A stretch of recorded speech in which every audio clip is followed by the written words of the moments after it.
Hey, you lucky people, welcome to episode 99 of the Scottish Liberty Podcast with my main man, Antony Sammeroff. And me, Tom Laird.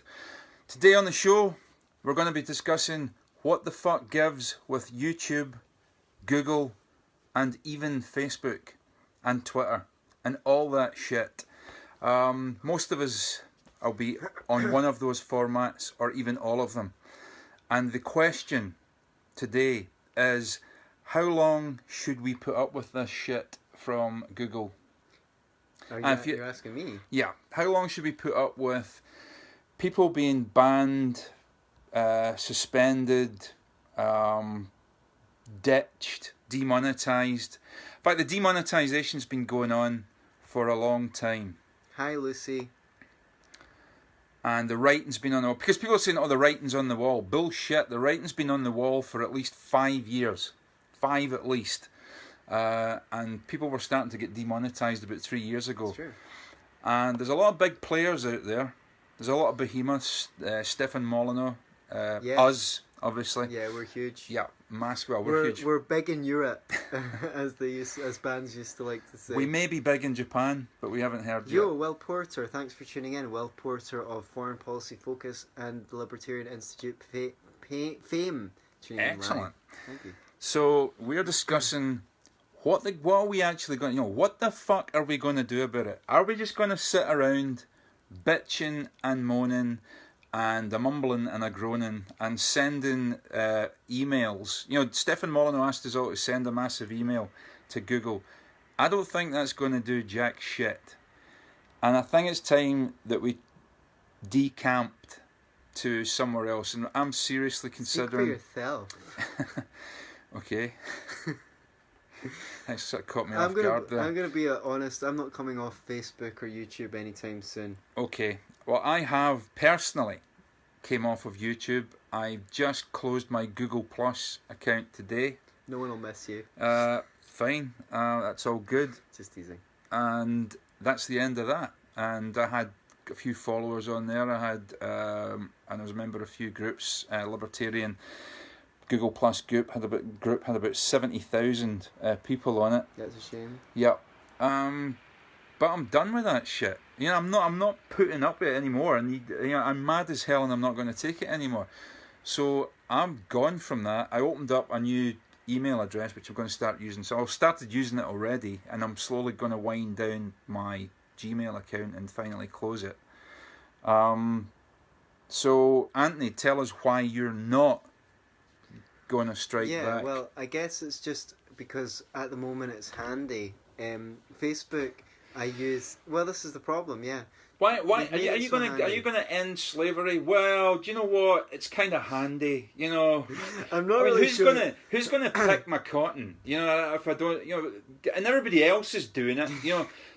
The other guy up the road, he's got loads of slaves. He's not going to end his slavery. So, why would I be the first? I'm not really quite sure that Google demonetizing and deplatforming and Twitter deplatforming people is quite as an egregious violation of the NAP as ending slavery, as slavery was. Will Porter points out, I think it's smart to stay where we have the most reach, but having backups on alternative platforms is a good idea. Right. Well, we are broadcasting live to Facebook right now. Yeah. After that, I'm going to grab the video and put it up on YouTube. Why? Because stuff comes up in the suggested videos in YouTube. It's a good way to get people in. Should we have our stuff also goes up on SoundCloud so people can just listen to it audio only on iTunes? In fact, I'd say most people who listen to this show just listen to it. They don't watch it. So, at this juncture, it would be shooting ourselves in the foot. I use Facebook basically to message people. I barely ever text or email anymore unless it's really official. I used to always text. But the thing is, even Facebook is not what it once was.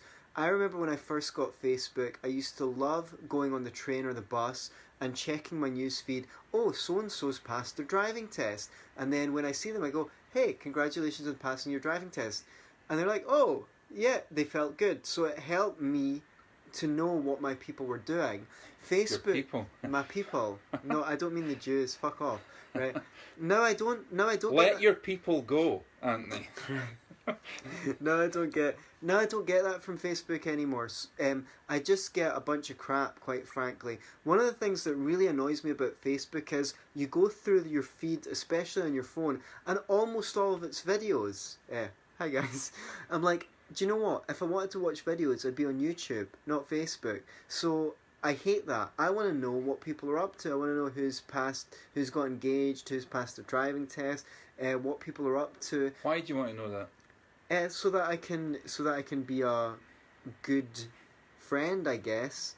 So that's what I liked about my Facebook experience when I was first on there. Okay, right enough. Probably if you go down my newsfeed, it's mostly political comments, but I try and make them witty, and I try and make them thought provoking.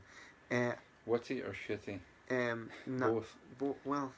Schwitty. Surely they're mutually exclusive. I don't know why you introduced the concept of shitty into the conversation at all, for no other reason than it rhymed. Okay, so Facebook is basically fast. I think people are getting tired of Facebook. Lots of people say there's too many videos on Facebook. The thing is, something hasn't come out to rival it yet. Well, I don't know. I mean, like, apparently the kids... I mean, I know you think you're the kids, most of the people out there on Facebook, but you're not anymore. I hate to break it to you.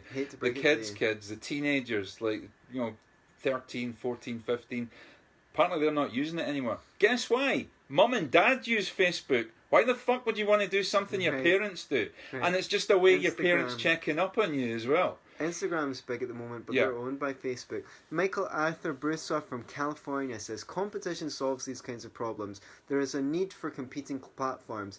I agree, and here's the thing, right? We don't know... we know that Google has been in receipt of public funds, but I don't know how much.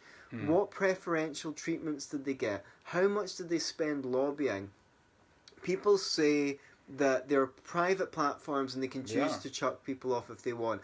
I agree as far as it goes. However, many people have made the point, which is this YouTube taking people down.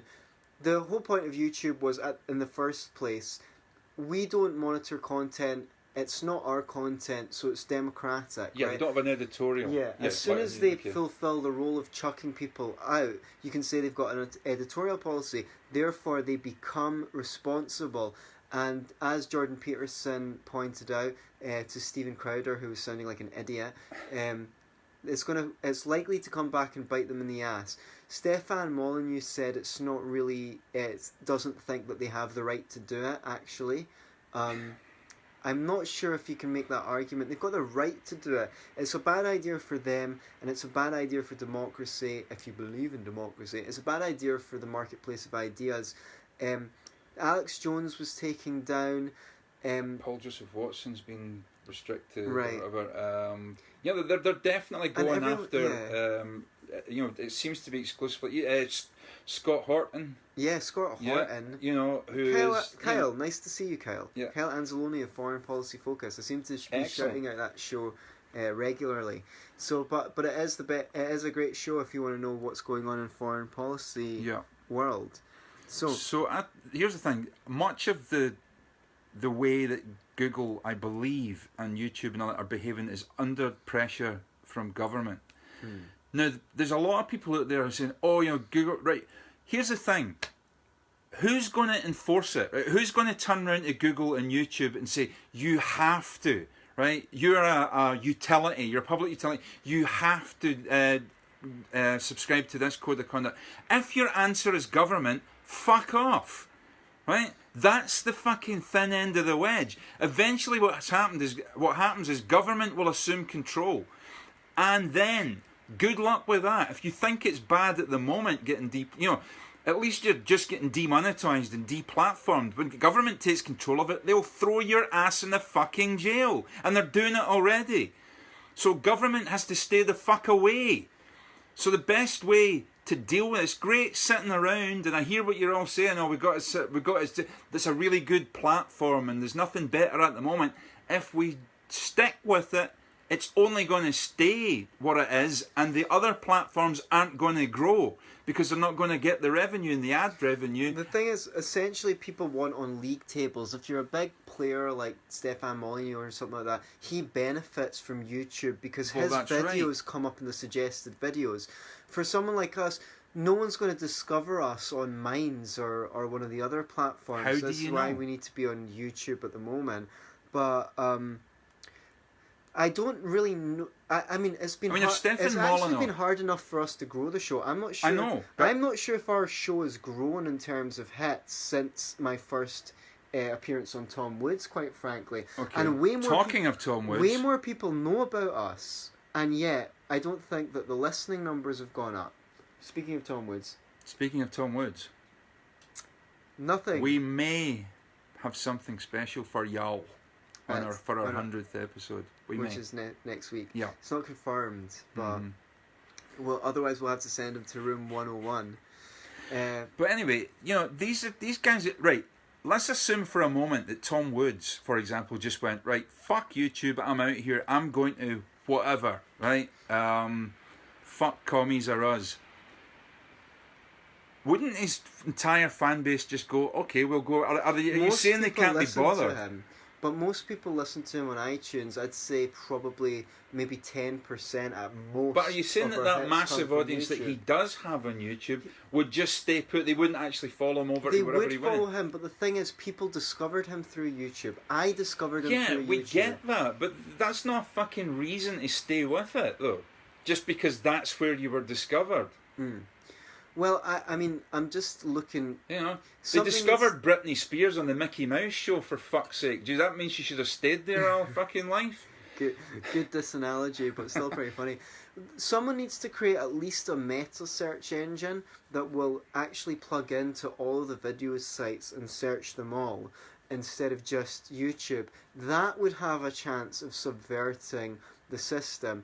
Facebook, I think Facebook's on its last legs. Yeah. I think I've Facebook never is been dying. on Facebook. I've really, really enjoyed Facebook in the past, but it's got worse and worse. One of the things is, especially for someone like us who puts our media on other platforms, is Facebook will not put your posts in people's news feeds if they're off site. It wants to keep you on Facebook so you're looking at their ads, and they really doubled down on that when they started getting their own videos like this one we're doing right now. They're like, no, we've got our own videos, so we're not going to promote YouTube videos. Very, very difficult to make a following on Facebook. And again, to gain a following, YouTube, when I first started on YouTube, it had a great feature where you could message a video to all of your friends on YouTube. And after a while, after a couple of years, they limited it to 100 friends. And then, of course, they got rid of the feature altogether. Now, what was great about that feature is you put up a new video and you can email it to all your friends. Supposing you have 250 friends on YouTube. If 5% of them... If 5 of them do the same, think, oh, that was great, I'll email it to all my friends on YouTube, you could really have a good chance of getting a viral video that way. Anyone could do it. And you go, oh, but what about spam, which was, of course, their reason for not letting you do it. Well, I mean, you were under no obligation to have someone as your friend on Facebook, on YouTube rather. So, if they kept on spamming you with videos, you just remove them as a friend and then you couldn't be targeted. There's nothing like that existing today. There's no way to reach a mass audience. The only real way to do it is find someone that's got a mailing list of 100,000 or 1 million people on their mailing list, 10 to 15% of whom open each email and say, you know what, we've got this offer, we'll pay for you to let your following know that our channel exists, or even as everyone who listens to this, who listens to a lot of podcasts knows, I was totally whoring around going on all the libertarian podcasts after I wrote my book, Procrastination Annihilation, and I know people know, because lots of people message me saying, hey, I've been hearing you on frickin' every show recently over the last few months. The ubiquitous Mr. Sammeroff. Yeah, do you know what I mean? I was trying to hustle, trying to get people to download my free book. Are you omnipresent? Are you the second coming of the Lord? I definitely think that the second coming is always more satisfying than the first. that was low. Even for me. Yeah. So what are you saying to it? Well, I'm saying, look, okay, here's the thing. I mean, I've never done Anyone at home Facebook. as I've well? always fucking hated it, right? I thought it was a pile of shit. It I hates still you do as it. well. And that's good. The feeling's mutual. But I had an interesting conversation with someone. I'm not going to say who it was, but they work for government. Basically, they work for a government. I don't mean like shadowy, intelligence, that kind of guy. But they work for a government agency, and publicly funded, obviously. And he was having a conversation with a work colleague, and he said that he'd closed down his Facebook account 4 years ago, which he did, and hasn't had one since. And the work colleague kind of looked surprised and went, "Really? How did you get a job here then?" And he was kind of bemused by that, and he said, "Well, I find it's really weird that you managed to get the job here with no Facebook account, because it's kind of well known that if they can't find you on Facebook, they won't employ you because you're an unknown factor and they can't monitor you." I don't know if anybody's heard anything similar about employers and the Facebook connection. Yeah, we do hear about people let us getting know. looked up on Facebook. Yeah, we know that there's some people have companies been who actually have a whole department employed. who look at that to find out if if you phone in sick, for example, they're on Facebook to find out what you were doing the night before to see if they can catch you out. We know that. But the idea that they would not employ you based on the fact that you don't have a Facebook account because you're an unknown quantity that they can't get a handle on, that's interesting. So if anybody else has heard anything like that or experienced anything like that, let us know. Will Porter says, "You guys are fucking crack. End me up." With a break there. Yes, we are crack. As Salvador Dali said, "I am the drug, take me. I am hallucinogenic." I can't remember the exact quote, but he did say that, something to that effect. Kyle Anzalone, here's the foreign policy focused team. I know Indeed. that Will Porter, you're not technically, but you kind of are. I loved Facebook, but I'm about ready to give it up. Will replies, "I'm just here for the memes." It's like they're actually... Kyle Anzalone says, "The memes are not even very good anymore." Alright guys, it's our show, okay? You guys have got your own show. You don't have to have a public conversation. Just But here's the thing with it. Well, then aren't memes going to... Right, we're going to deplatform you. Just... Right. Aren't memes illegal in Europe now anyway? Not illegal, but... Seize the memes of production, I say. Well, the EU's planning to do that. Daddy, what did you do during the Great Meme War? I didn't even post a picture of Pepe the Frog. Hippity hoppity, get off my property. So... I like that one. I like that meme. Okay, so basically, yes, Facebook isn't what it once was. Oh, wait a minute, did you see... Who's seen that meme, that horseshit meme that somebody done of an agent with his gun in a baby's face, and it was like, this is what Trump's America's like, people getting separated from the family. And the fucking picture was actually a picture that was about 20 years old. It was a baby called Elian Gonzalez, who... This was during Clinton's time.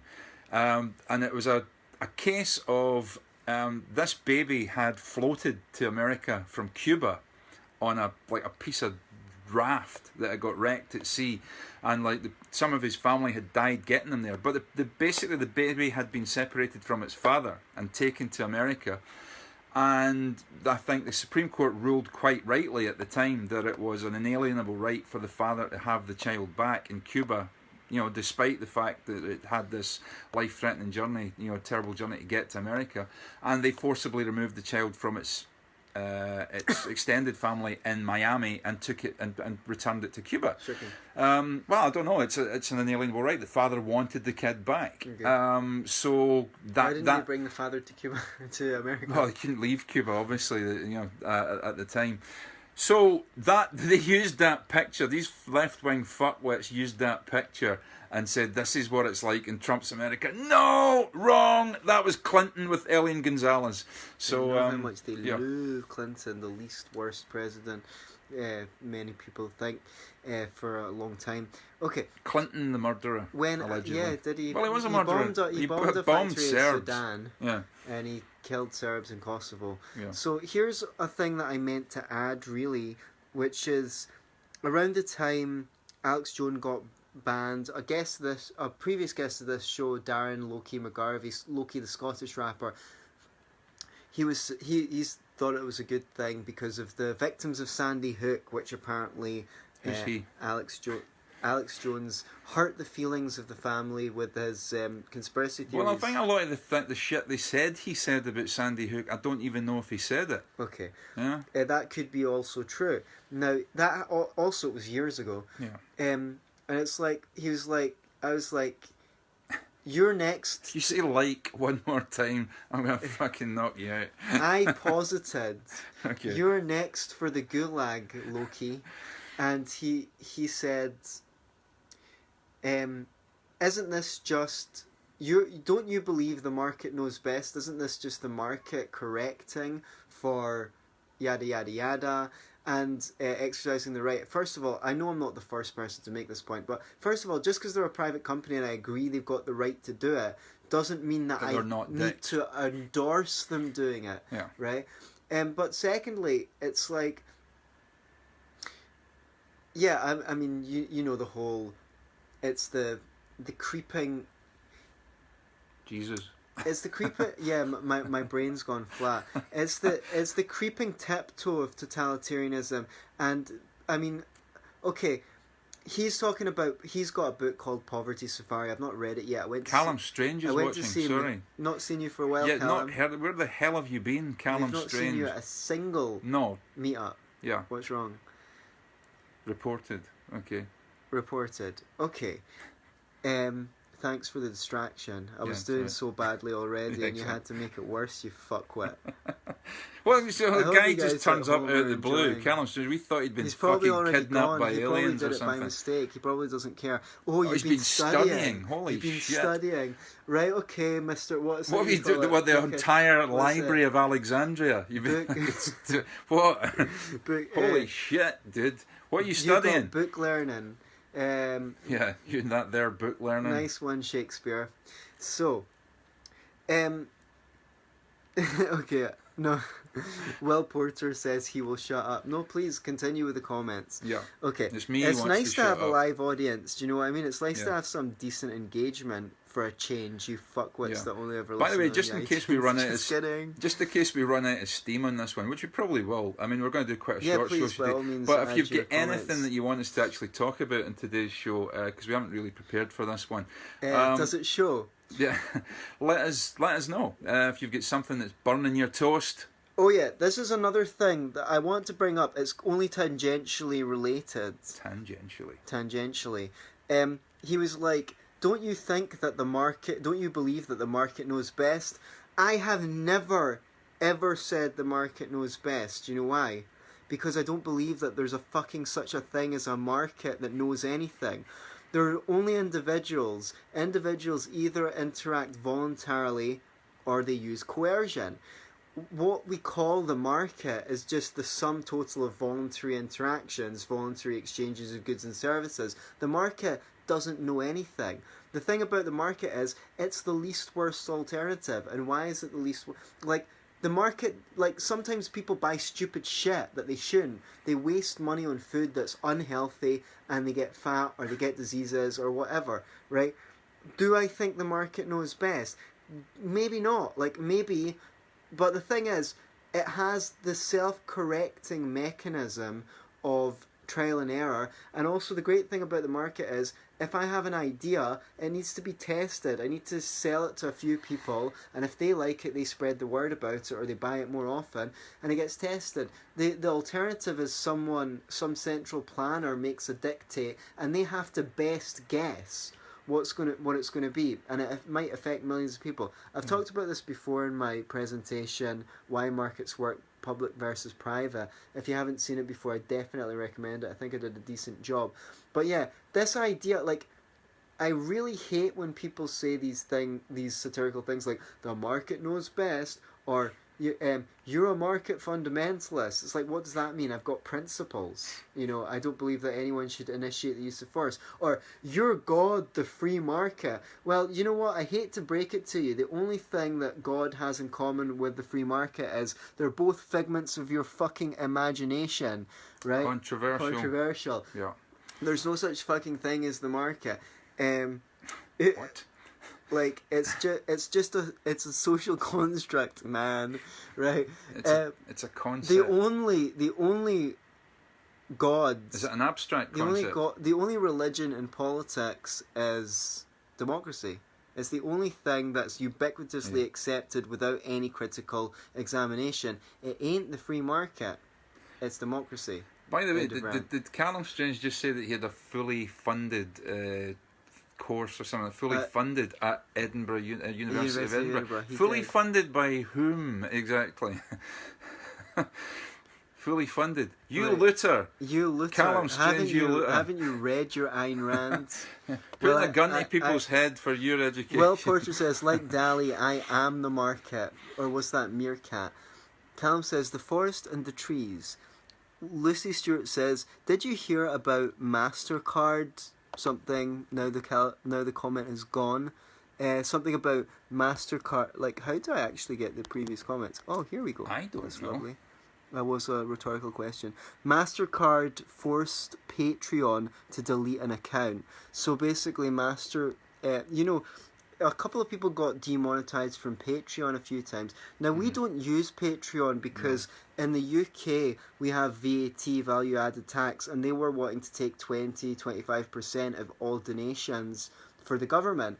As a libertarian podcast, I would suggest that we don't really want to be giving our donations to the government. However, if you do want to donate to the show, we will gladly accept PayPal, frequency528@hotmail.co.uk. And we will put it towards getting better mics or something like that. Better mics, better lighting, better makeup. Bitches. Yeah, and maybe even we could get a couple of avatars to do it in place of us. Don't you think Antony's put on weight? I definitely have put on weight. But that's I'm what gonna happens take when it you off cut again. your hair. You put Callum on weight. says, Women, never cut your hair. You'll get fat. Okay. Callum Strange, I got a fully funded place at University of Edinburgh. What have you done? He says he said he got scholarships. Well, believe it or not, I did a postgrad in counselling skills at Edinburgh University. So how about you guys suck a dick? Are you guys getting your educational cock out on the table? Market is voluntary exchange, says Arthur Broussard. Exchange occurs when people think it will improve their situation. Sometimes it doesn't work out. Oh well, do you know what? It's a lot better when an individual makes a bad decision in the market than when a central planner makes a big decision, because millions and millions of people will be affected and many of them might even die. Have you ever thought of that? People will die. People might die, Tam. Yeah. People might die. Remember what happened when the government was in charge of distributing food? There was famine. So. Yeah. What was it? Milton Friedman said about if the government was in charge of deserts or something like that. If sand would soon be in short supply or something like that. I can't remember what it was. So, the Alex Jones thing, thin end of the wedge. What are you going to do next? Are you going to ban people who follow Alex Jones? A lot of people listen to Alex Jones just to keep an eye on him and find out what he's up to, or debunk his lies. You know, there's lots of Skeptic Society people who love to follow, I don't know, creationist channels, or people who debunk global warming and try and debunk the debunkers. Yeah, flat earthers. They monitor all this stuff. But, I mean, what is the criteria? What is the criteria for not being allowed? Like, what... They say they violated the terms of they say they violated their operation policy or something like that. Which is horseshit. But how much of this do you think is to do with the midterms? Oh, that's a good point. Yeah, I heard that point knocking about, that this is ahead of the elections. Could be. Because they want to... Because if they can't argue with you, they have to shut you up.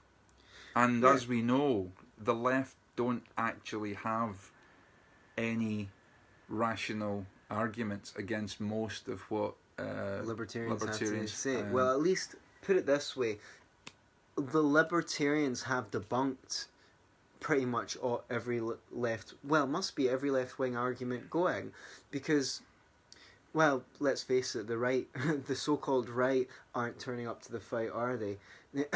Up until recently, they weren't. I mean, here's the thing. As I text Tam recently, like we've got the Edinburgh Festival, as we mentioned last week, going on. There are so many shows here. Yeah. There's no shows promoting right-wing views, or let's say free market views. There's an Adam Smith play which I'm going to see tomorrow. Apparently it's completely packed out. They had trouble getting me a press ticket. So, but broadly speaking... Is it a play about what a cunt Adam Smith was? No, it's apparently telling about his life and times, and how... I spoke to the director on the phone, and he described Adam Smith as neither left nor right, but a humanitarian. Of course, left and right... humanitarians. Well, what is this humanitarian? I've heard of a vegetarian, I've heard of people who eat meat. What are you accusing him of? Cannibalism. That's what I said, cannibalism. Yeah. A cannibalist. So, here's the thing. I said to Tam via text, I'm convinced that one of the reasons that the left are winning is people with their ideas don't make art. I mean, who is there? Ayn Rand, there's one or two sci-fi authors. It's like, even conservatives. Okay, there was the late, great... What's his name? The guy who wrote Starship Troopers and The Moon is a Harsh Mistress. Heinlein. He was writing specifically to the left. He was writing to the left, and he was writing sci-fi to them because it was so prevalent being a left-winger in sci-fi at the time. Okay, I don't agree with his views on militarism and things like that, but what do you expect from a right-winger? He did reference Rand in his book, The Moon is a Harsh Mistress, so he must have read Rand. But realistically, this place is absolutely packed with comedians making fun of conservatives, Tories, Trump, Brexit. Where's the fight back? Well, where is the fight back? Okay, you know that Edinburgh City Council is a bunch of buffoons. Okay, Right. So they backed down. Okay, there's an Israeli dance company. Is it called Lev? Okay, and they are basically they're as far as I know, they're a cross community organisation. There's Arabs and Israelis who take part in this dance troupe.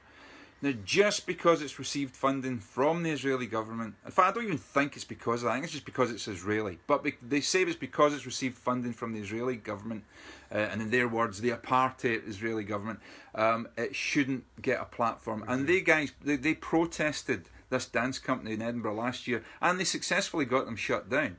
I don't know what the situation is this year, but they successfully, Edinburgh City Council, shame on you, no shame, back down and shut them down. Yeah, and so that's just a dance company. I don't think they were making any political statements or anything like that. They were just a fucking dance company. What chance have you got if you're actually, I don't think you're up against much to get a show at the front. Now, people might lampoon you, they might protest. There's like maybe 3 sort of conservative, right of centre comedians that perform here. Simon Evans, Dominic Frisby, and a guy. There's a Scottish guy conservative as well, called Leo Kerrs, and there's a guy called Jeff Norcott, who's kind of a conservative from England as well. Yeah. They're the only ones I know about. Now, Leo Kerrs is billed as a right-wing Scottish comedian, but right-wing in Scotland could just mean that he, I don't know. Speaking of which, he's probably, I've no idea, but right-wing is, it's not hard to be right-wing in Scotland, Right. You don't... Ruth Davidson, the leader of the Conservative Party, the Scottish Conservatives, recently said that she agreed that Amazon should be taxed to help high streets. So that's what passes for being leader of the Conservative Party in Scotland. Yeah, she's also in favour of censorship. Right. Well, that's not new on the right, to be honest. They've always pretty much... that's okay. Yeah, that's a fair one. But but she wants to tax Amazon to supposedly to help high street businesses. But globally speaking, what I'm saying is, I just don't think that people on the right have been turning up to make art and to influence the culture through art. Rand talked about the importance of this and how art shapes the culture. Of course it does. Now, if there are any writers out there who'd like to collaborate on play or novel or short stories, because I'm more of a team player, I've got some ideas, but I don't see myself bringing them to fruition on my own. If you're writers and you'd like to collaborate on something to that effect, then hit me up and we'll see. Maybe many hands make light work. Maybe we can do something together. There's even the possibility, if we write a play, of trying to test this hypothesis, trying to bring it to the Fringe next year. You could go to the Free Fringe, it doesn't cost you very much, and see if we get deplatformed for promoting right-wing or libertarian, not that I consider myself to be a right-winger, pro-free market, and even, dare I say it, I don't dare say it, anti-feminist, something controversial. I've got an anti-feminist. You've got one? Yeah. What's that? That's that's her name. Yeah, well, it's not her name, but it's what she is, yeah. So I got, my mum's sister, one of my mum's sisters. Is a raging feminist. Raging. Lucy says she'd love to write something. What's that you'd love to write? Erotica? Libertarian erotica? Yeah, I'm sorry, I think Ayn Rand already done that. Oh yeah. Badly. Yeah. It was like Mills and Boone, for fuck's sake. Yeah, but she didn't really go into much detail. I know at least one person who found them... Lucy Stewart agrees to write libertarian erotica with me. So, isn't that just... So, anyway, let's not get distracted. Why don't you get erotic with her, and then you could just get somebody to write it all down? Whoa. I don't even know this woman. Sorry. There's a proposal. Jesus. Okay. Well, let's see what she says. I could write it down while you're at it. Yeah, just gonna.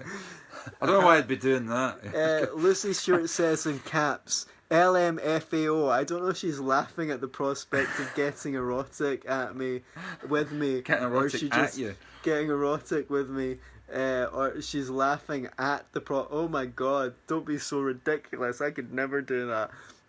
Apparently, she says, I'm so offended. Well, do you know what? Your feelings don't have rights. Only humans have rights. Individuals have rights. What would the book be called? The Duchess and the... The Duchess and the Counsellor. Yeah, I don't know. The Duchess and the Podcaster by Barbara Cartland. There you go. So please submit your ideas for erotic libertarian themes, and also just general science fiction or any medium. Let's get together and collaborate on making some pro-free market propaganda, because the left are do you know what? I went and saw a show, and I have to say the actor was truly excellent.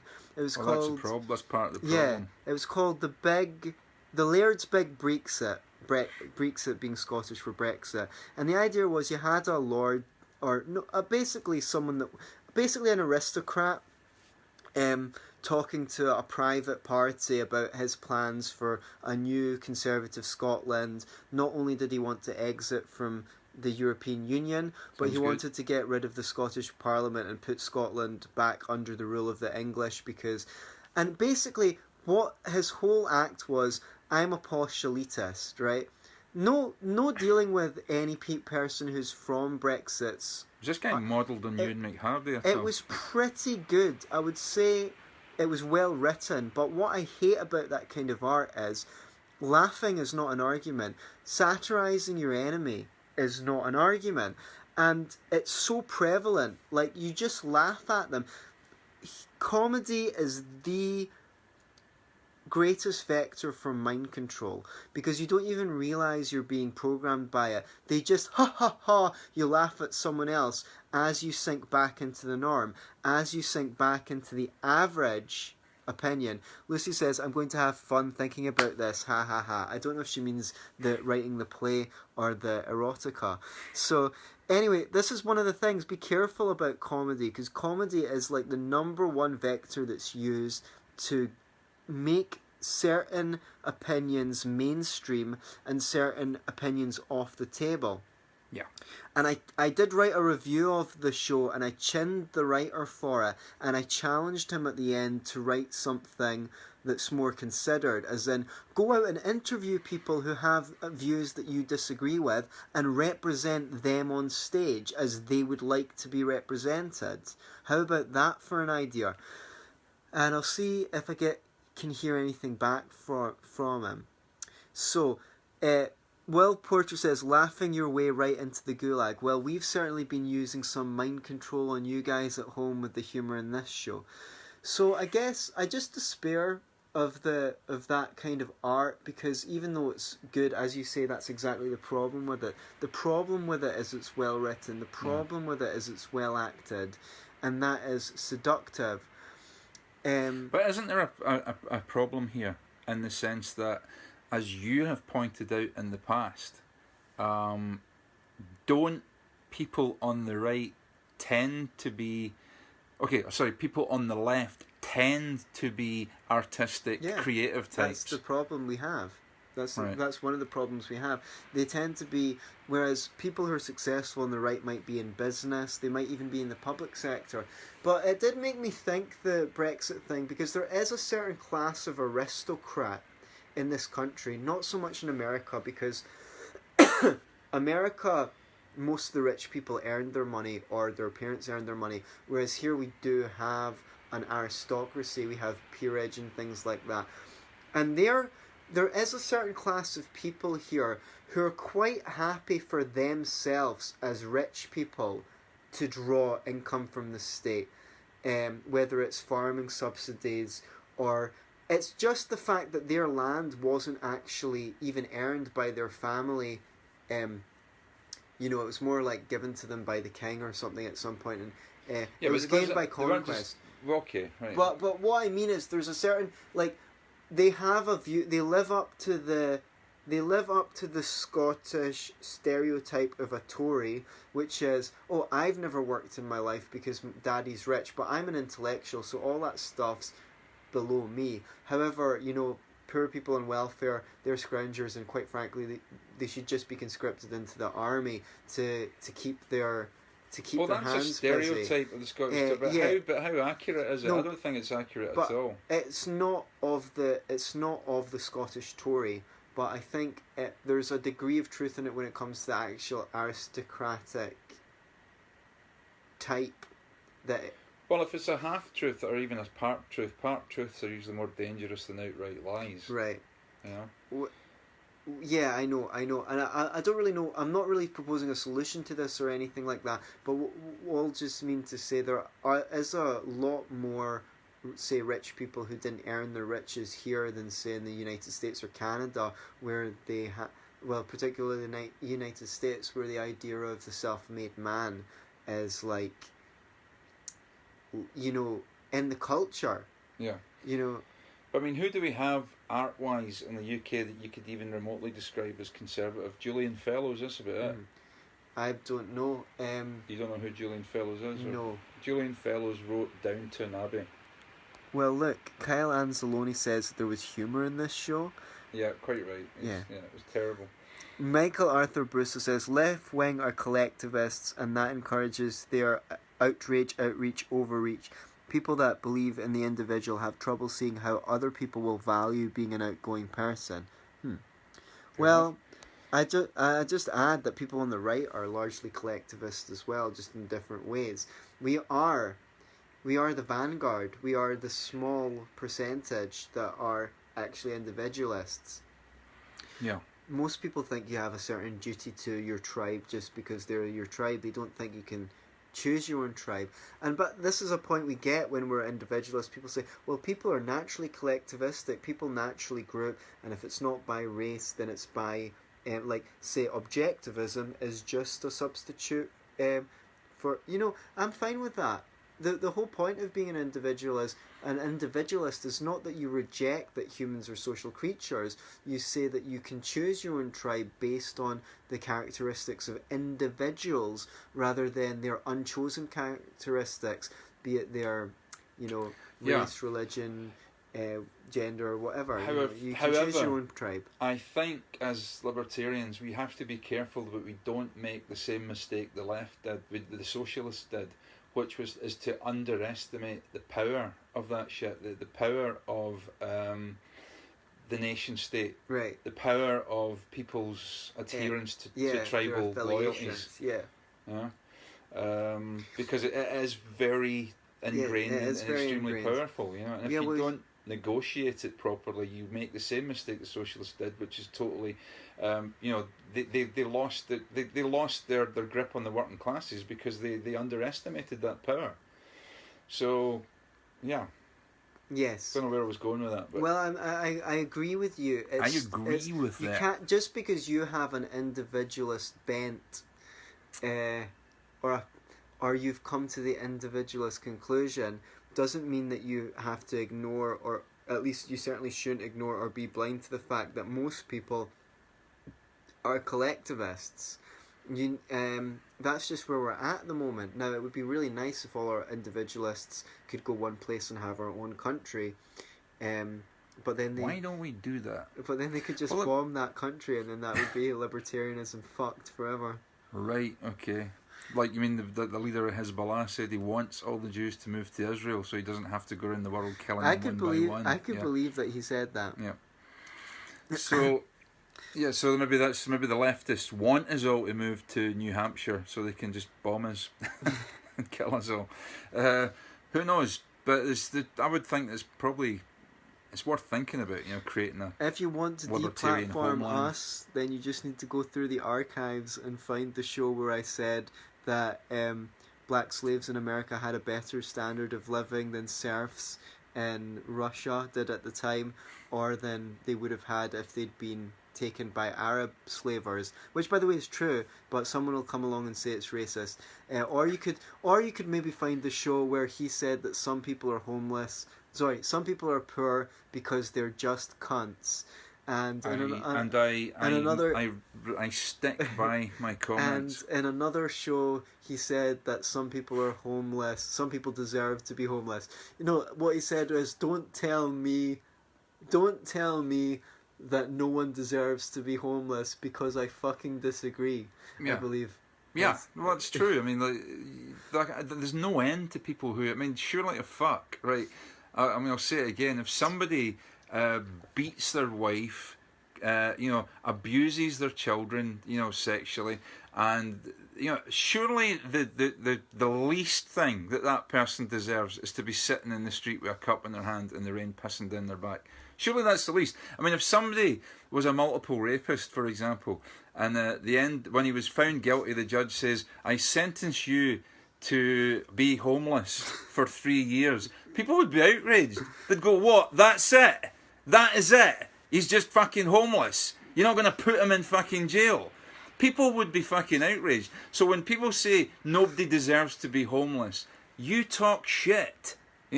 Really? Nobody in the entire world deserves to be homeless. How do you deem what someone else deserves? That's an interesting question. Well, I guess, okay, like, if somebody's living with me and I boot their ass out into the street and and I decide they deserve to be homeless, then that's fine. If somebody else decides, well, I don't think that guy deserves to be homeless, I'm going to take him in. I'm not stopping anybody for doing that. I'm not going to, prevent anybody stand in front and go, "Do not take that man into your house. He's a multiple rapist." I'm not going to stop you from doing that. I'll say, "I don't think it's a good idea to take that man into your house, but I'm not going to stop you from doing it." He's not talking about me, by the way. Those were two separate examples. One was him booting me out of the house, and the other one was him booting me. The word multiple has no place. He's not saying I'm a multiple rapist. Right, Callum Strange says, "What do you think of the UKIP after War Plan Purple?" Now, I'm going to put my hands up and say I don't know what that is, so you better fill us in. War Plan Purple? You better fill us in if you want us to discuss it. Yeah, go for it. Tell us quickly what War Plan Purple is. Is that just the colour of, what's his name, that guy, Cockburn? The Scottish guy, the Scottish UKIP guy. Is that just the colour of his head? Are they just going to frighten everybody with Cockburn's head? Purple, not any type of purple, but War Plan Purple. I didn't know that shade. Maybe that's the colour you should get your walls painted. Sargon, etc. joining. Ah, right. So they're going to bring thought in all these guys like Sargon and Paul Joseph Watson and probably the Count I thought they were Dankula. starting their own party called the Liberalists. Yeah, I don't think that really took off. Milo, Count Dankula, Paul Joseph Watson. So they're going to bring all those in and bring them in. This is an attempt probably to make UKIP more attractive to youth. Right. I don't know if it'll pay off. Fundamentally, UKIP, you know, they're a right-wing party, very right-wing. They still want to massively increase military spending. I don't know where UK ranks in military spending, but it's like something like the 6th or 8th. They spend the 6th or 8th most in the world. It's like, dudes, there's like 65... And they want to put money into the NHS. There's 65 million people here. You don't need like the 6th biggest military budget in the world. Spend the money better. Secondly, there was a time where on their website, I know that parties have the right to change, but I saw it right there on their website. They wanted to reintroduce corporal punishment in schools. That sounds like a great idea. It's like, what the fuck? Like, where do these weird right-wingers come from? Well, should we have corporal punishment in public schools? Let's not have public schools.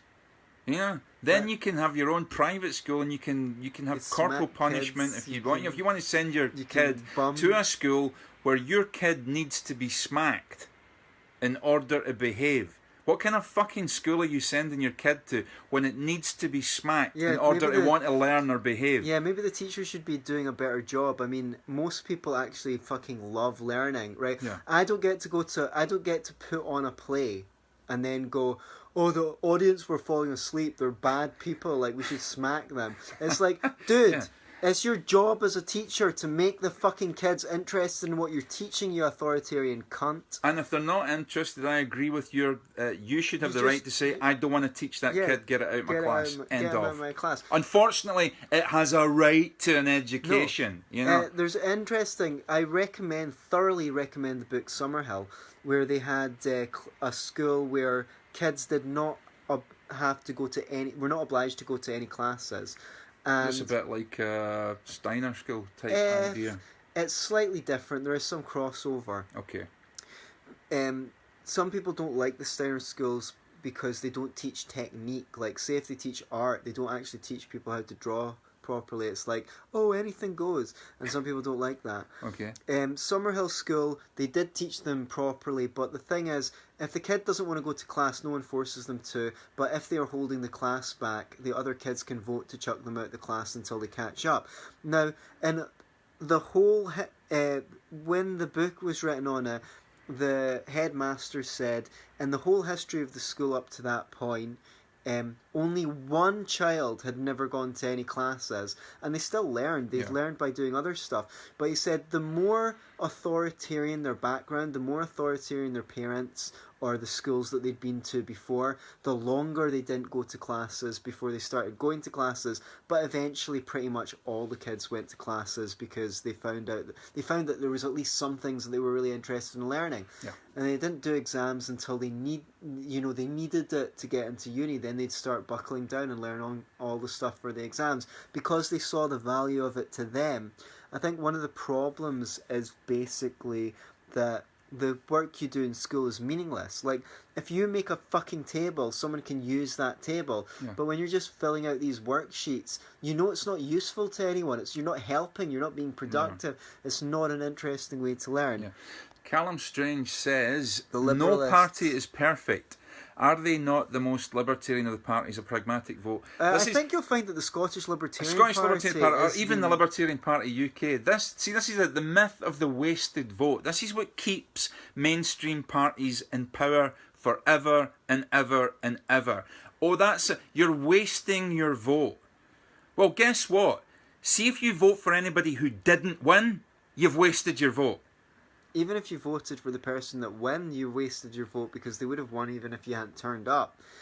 Well, so possibly not. But we always make this example of the fact that the Green Party were instrumental in having chlorofluorocarbons banned.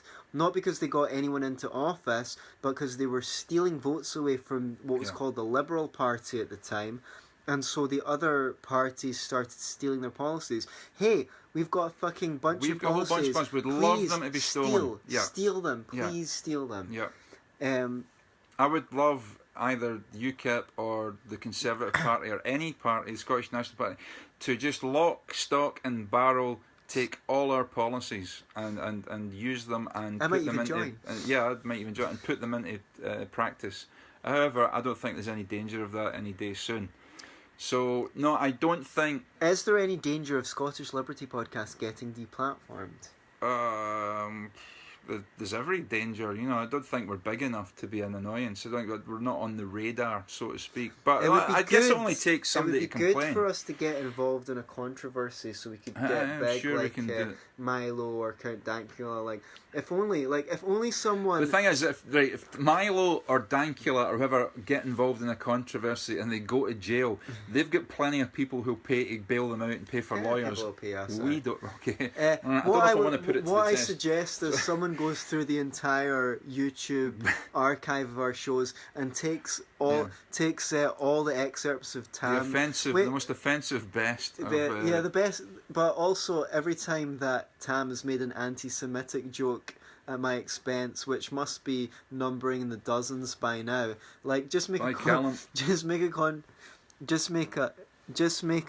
compilation of that and put it up on the internet. That's a hate crime now. He could go to jail for making those anti-Semitic jokes on his own show. Anti-Semitic jokes? I don't know an anti-Semitic joke. Talk about anti-Semitic jokes. Jeremy Corbyn. Yeah, he has an anti-Semitic joke. I don't think he actually is an anti-Semite. He's Well, probably just very pro-Israel. Pro-Israel? He's probably pro-Palestine. Pro-Hezbollah. Do you think that he's fucking? Do you think? I mean, Pro-Black September. He might be.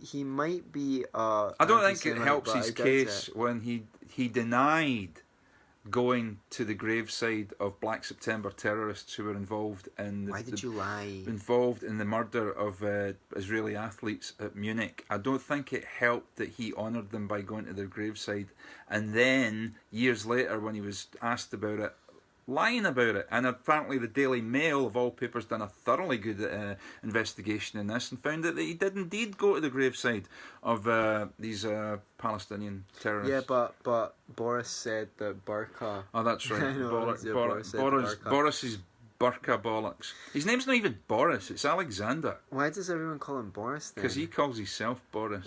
He identifies as Boris. Let Boris by the way, come to life. see at the Fringe Central today, I saw that there was a notice up on the toilet door that said, "We respect gender diversity here. You may use whichever toilet you prefer." Okay, cool. Fine. Lucy Stewart, I'm not an anti-Semite, I'm just anti-Israel, is what all anti-Semites say. Yeah. I'm really not sure that that's the case, however, it might be. There's a lot of it just good old-fashioned Jew-hating. Anyway. Shall we wrap it up? We'll wrap it up.